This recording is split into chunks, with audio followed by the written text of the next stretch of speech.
Hello les filles, bienvenue sur ma chaîne YouTube.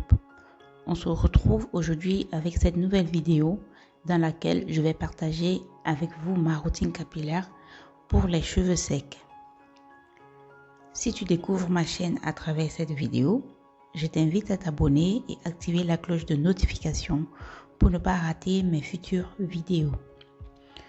Je sais que pas mal de personnes ont encore du mal à trouver une routine capillaire et ne savent pas adapter leur routine aux besoins de leurs cheveux. Avoir une routine, c'est bien. Savoir l'adapter à ses cheveux, c'est très bien. Et connaître ses cheveux, c'est excellent. Personnellement, je ne m'encombre plus l'esprit avec les classifications et les porosités. Depuis que j'ai compris comment les cheveux fonctionnent et surtout comment manipuler mes cheveux, je suis moi-même témoin. Et vous aussi, pour celles qui me suivent sur Instagram depuis plusieurs années, témoin de mon évolution capillaire. Dans cette vidéo, je ne vais pas vous proposer des recettes DIY comme j'ai l'habitude. Je vais m'occuper de mes cheveux avec les produits conventionnels de la marque IKR, formulés pour les cheveux afro. Je tiens tout de même à préciser que cette vidéo n'est pas sponsorisée et mon avis sur les produits utilisés n'est pas influencé. La marque IKR est une marque togolaise créée par deux amis d'enfance passionnés de cheveux afro, comme vous et moi, mais qui avaient du mal à trouver des produits adaptés à leur chevelure. La gamme est composée de 5 produits dont un shampoing, un après-shampoing, un masque, une crème sans rinçage et un sérum huileux. Alors, j'ai commencé ma routine la veille avec un bain d'huile à base d'huile de coco, qui est selon moi la meilleure huile végétale pour faire son bain d'huile. Qu'elle soit infusée aux épices ou aux herbes aromatiques ou même nature, elle pénètre la fibre capillaire sans grands efforts grâce à sa forte teneur en acide laurique. C'est la number one des huiles végétales pénétrantes. Je vous ferai une vidéo pour vous expliquer pourquoi c'est un must-have pour les natural stars comme toi et moi. Comme vous avez pu le remarquer, ça m'a pris beaucoup plus de temps pour humidifier mes cheveux, pour gorger mes cheveux d'eau, et c'est à cause de l'huile de coco. D'ailleurs, c'est l'une de ses propriétés que je trouve vraiment très intéressante. Elle limite l'entrée d'eau dans les cheveux et du coup limite l'apparition de ce qu'on appelle la fatigue hydrale. Après avoir pris le temps de bien humidifier mes cheveux, je sépare mes cheveux en 4 portions que je tiens avec des pinces, et sur la première portion, je commence par utiliser l'après-shampoing. Mon objectif à cette étape est de démêler mes cheveux en limitant le plus possible la casse.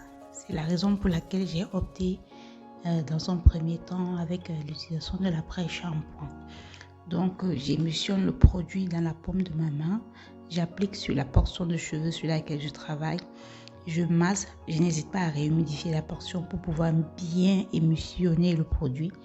Et je sépare chaque portion de cheveux en toutes petites sections et là, je commence le démêlage. Vous savez déjà, le démêlage se fait sur cheveux humides et saturés d'après-shampoing. Donc, ça facilite la glisse. Les nœuds fondent facilement. On commence toujours des pointes vers la racine. Comme ça, si jamais on trouve un nœud sur le graget de la brosse, on ne force pas, on dépose la brosse et on se sert de ses doigts pour vraiment se débarrasser de ce nœud. Donc cet après-shampoing, il est très bien. Il démêle super bien les cheveux. J'ai pas eu beaucoup de difficultés à me démêler les cheveux. C'est vrai que de base, déjà, mes cheveux n'étaient pas très emmêlés, mais l'après-shampoing, je lui donne une note de 8 sur 10 parce que il fait son job. Le job, c'est-à-dire conditionner le cheveu tout en apportant de la glisse nécessaire pour faciliter le démêlage. Je ne sais pas comment vous faites, mais moi, lorsque je veux me démêler les cheveux à la brosse, je commence d'abord par un pré-démêlage au doigt, donc pour enlever les gros nœuds. Ensuite, je prends ma brosse que je tiens de façon verticale. Verticale, comme vous pouvez voir dans la vidéo, je commence d'abord par un premier passage de la brosse en position verticale et ensuite je remonte progressivement.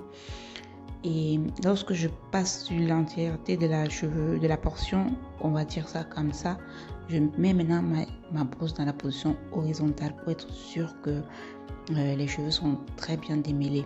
En fait, j'ai remarqué que lorsqu'on met d'emblée la brosse dans la position horizontale, parfois ça bloque et puis en forçant, on peut se créer de la casse même si on ne le voit pas. On se crée la casse inutile. Donc n'hésitez pas à mettre la brosse dans la position verticale et ensuite vous la mettrez dans la position horizontale lorsque vous serez passé dans un premier temps sur la portion de cheveux. Vous pouvez vous faire vous-même votre idée à travers cette vidéo. Cet après-shampoing, il est très bien. Regardez comment mes cheveux se démêlent facilement. Il y a de la glisse, la brosse passe et les boucles sont en plus bien définies. Franchement, cet après-shampoing, il est très bien. Sauf que moi, je trouve le flacon assez gros. Le flacon de 500 ml, il est gros. Et avec la pompe, c'est pas facile d'avoir le produit.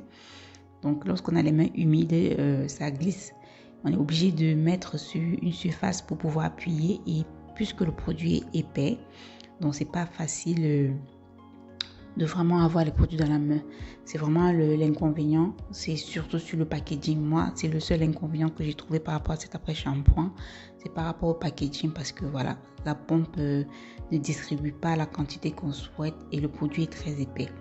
Et les mains mouillées, c'est pas facile d'avoir les produits dans la main.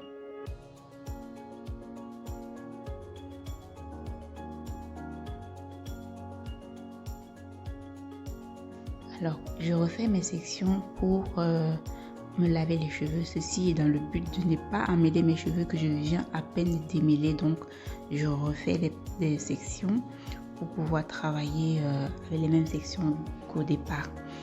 Donc, je passe immédiatement au shampoing. Le shampoing aussi, c'est dans un flacon de 500 ml. Franchement, elles ont été vraiment généreuses par rapport aux quantités.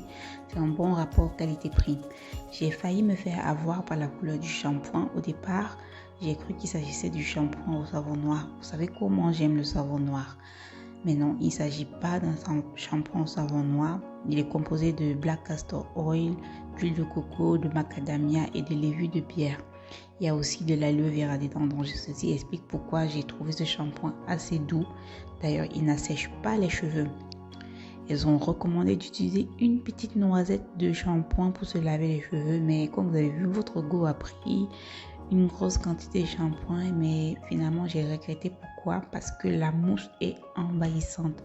Ce shampoing mousse, mais franchement, tellement il mousse que j'ai dû défaire chaque vanille. Même si vous n'allez pas le voir dans la vidéo, mais j'ai défait chaque vanille pour pouvoir rincer la mousse dans chaque portion de cheveux. Donc, si je dois dire quelque chose à propos de shampoing, je vous dis de respecter les consignes d'utilisation. Ils ont dit une noisette. Prenez vraiment une noisette. Ne faites pas comme moi. Ça a été une erreur. Ça m'a pris beaucoup de temps de rincer. Et ça laisse les cheveux super doux. Vraiment, il n'y a pas l'effet grisant qu'on a souvent après l'utilisation de certains shampoings. Donc, lui, c'est un shampoing que je classe dans la catégorie des shampoings doux. Il mousse, il lave. Les cheveux sont bien souple, doux après le rinçage. Je lui mettrai une note de 7 sur 10.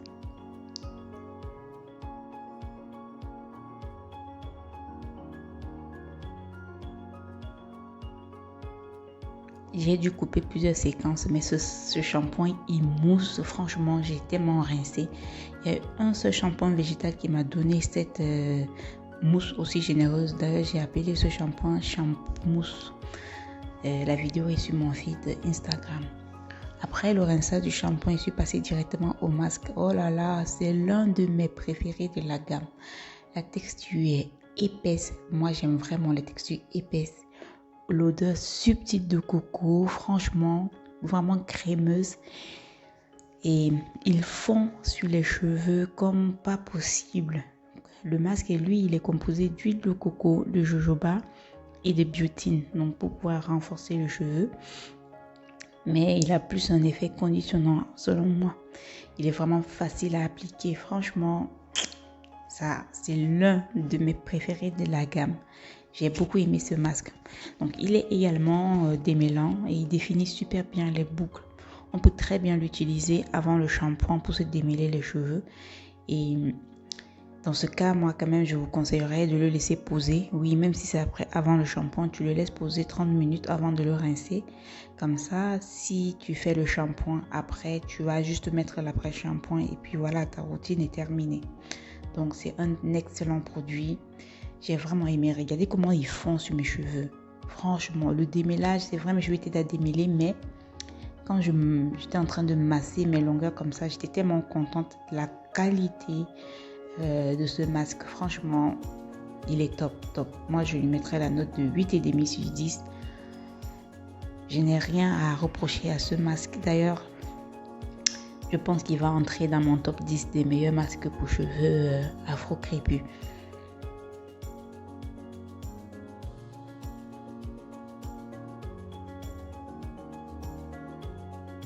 Donc, j'ai appliqué le masque sur l'ensemble de ma chevelure, comme vous pouvez le voir, et j'ai laissé poser sous un bonnet imperméable.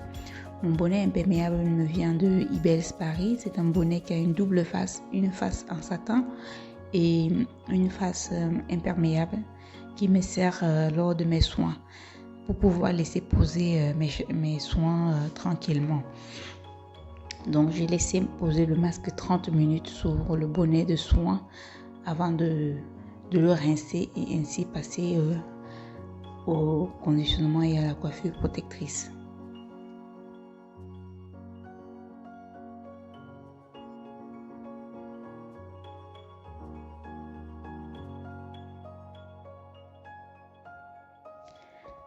Après avoir rincé le masque que j'avais laissé poser 30 minutes, j'ai dû conditionner mes cheveux. Pour ça, j'ai utilisé le leave-in conditioner de la gamme qui, elle aussi, le leave-in conditioner est composé d'huile de coco comme le reste de la gamme. C'est le produit, du moins c'est mon produit préféré de toute la gamme. Ce leave-in conditioner, je l'adore, il est très bien. Malheureusement, j'ai pas pu filmer le conditionnement parce qu'il y a eu coupure d'électricité. Et je n'ai pas pu vous montrer ni la couleur, ni la texture, ni l'efficacité de ce leave-in conditioner. Mais quand même, c'est un très bon produit. Et je lui donne la note de 9 sur 10. Moi, franchement, j'ai beaucoup aimé le leave-in conditioner. Le pot est presque vide parce que je l'utilise tout le temps. Franchement, elle a bien fait son leave-in conditioner. Alors, vous allez voir, j'ai pas perdu beaucoup de cheveux. C'est l'objectif de chaque routine, perdre le moins de cheveux possible, en dehors des cheveux qui étaient déjà tombés. Merci d'avoir regardé cette vidéo jusqu'à la fin. J'espère que tu as aimé. N'hésite pas à la partager et à liker. À très bientôt pour de nouvelles vidéos.